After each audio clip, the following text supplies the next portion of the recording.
There are like all kinds of anti-trans bills all around the country doing different stuff. Most of the ones that we usually cover have to do with sort of direct attacks on access to healthcare, for example, like restricting youth access to puberty blockers while carving out exemptions for forcibly changing intersex babies and revoking gender marker changes and making it so that you can't like be stealth basically. If you apply for any job or apply for any apartment, you wouldn't, have to out yourself every time you produce an identification for, which means that you can be discriminated against more easily.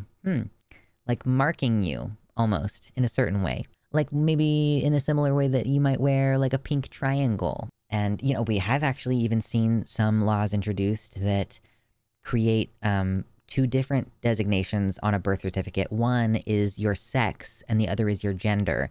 The sex one you can't change, but the gender one you can. So it's like, again, creating a system by which trans people have to carry an identification that outs them as trans, that declares them as trans. Yeah, papers, please, for sure. In this case, we have states advancing bills that seek to define sex legally in a way that does not include trans people.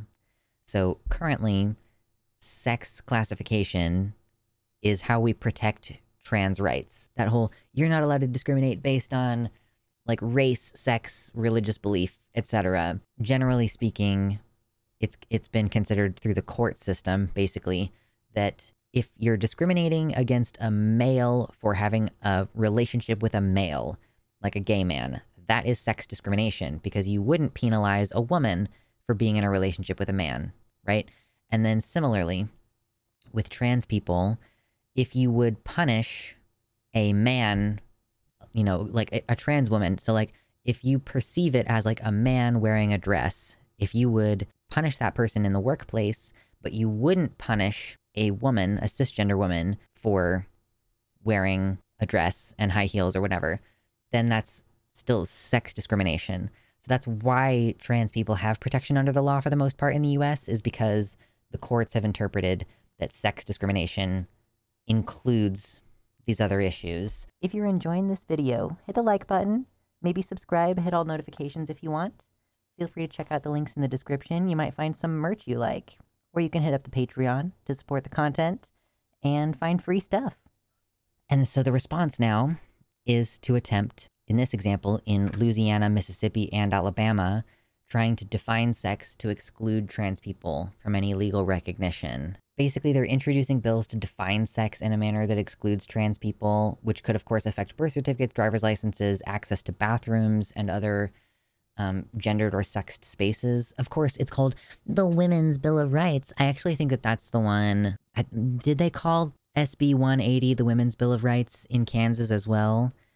Hi, I can't use the bathroom publicly in the state of Kansas without potentially getting kicked out or arrested, so yay. Also, yeah, what are you supposed to put as the sex for people who are XX or XY, like XXXY with androgynous sex traits? Well, don't you know, it's totally legal and fine and moral, quote unquote, to change you at birth into something that's more normalized and then just slap an M or an F on you and call it good. Jiminy Christmas. It's so surreal to me that nearly every southern state wants to basically outlaw trans folks. There's like not even just southern states, like Kansas, Missouri, these places, like Kansas fought to free slaves.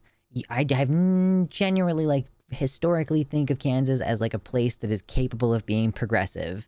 Yeah, Nebraska, it's not a north-south thing anymore. It's the central conservative states and then the East Coast and the West Coast. Like that's basically the entire center of the country has been consolidated into Republican power. Anyway, so Aaron points out that this bill, this Women's Bill of Rights, does it aim to protect access to birth control or abortion? No.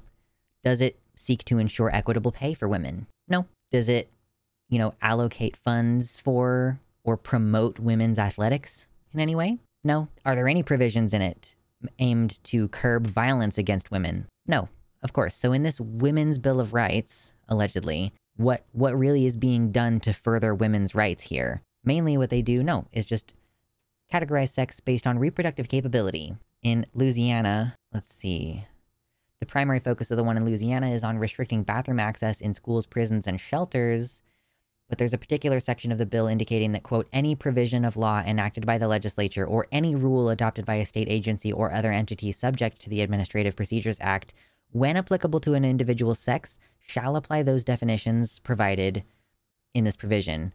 And I'm assuming that that is going to refer to like what gametes you create or what you were assigned at birth or whatever. So it's that same thing that they did in Kansas. Oh, we're introducing a bill that's ostensibly about protecting privacy rights in the bathroom. And oh, it just so happens to also absolutely fuck over your ability to have documentation that matches your appearance. Out of curiosity, what's the best state for trans people that's not New York or Canada? People say good things about Minnesota. I'm of the opinion that Washington or Oregon are going to be good places to be, but Minnesota has like a sanctuary law. And, you know, I would guess that places like Vermont and Connecticut and stuff would be okay, like, but I don't know. Ultimately, it just depends on whether you're urban or rural is what sucks. It's the biggest difference. Even if you want to move to Washington, well, the only queer safe part of the state is to the west of the mountain range.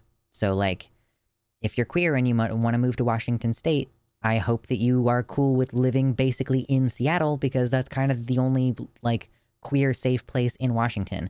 If you go east of the mountains, you're in creepy rural redneck hillbilly territory again. So frankly, that's kind of crappy. The one in Mississippi defines sex based on reproductive capacity and puzzlingly states, according to Aaron, that for transgender individuals, equal does not mean same or identical. Notably, the bill does not provide a definition for equal, a term that is also left undefined in similar legislation in other states. So this is basically, you know, I think that this is trying to address the whole separate but equal thing. You know, you can be equal under the law and still not treated the same, is what they're trying to say. So, you know, we might consider you equal under the law, but that doesn't mean you can use the same bathroom as, quote, regular women. There's been a similar debate in a comparable bill in Iowa, which is currently stalled in the legislature there, in part because of disagreements over this equal versus same line. As for Senate Bill blah, blah, blah in Mississippi, it would ban bathroom access for trans individuals in publicly owned facilities, such as rest stops and the Jackson Airport. Yeah, man, imagine being in a layover and being like, I literally can't piss during this layover because it's illegal in this state. Yeah, exactly. Like, separate but equal was outlawed, right? So they're trying to come up with a new way to justify this. Because, you know, black men and white men are the same, you know, in the sense that they're men. So they should, you know, if we're trying to say that black people are equal, then they should be able to use the same bathrooms and the same water fountains. But yeah, they do try to make this argument that, like, oh, discriminating trans people out of the general population into separate spaces is somehow, like, not the exact same separate but equal type of discrimination.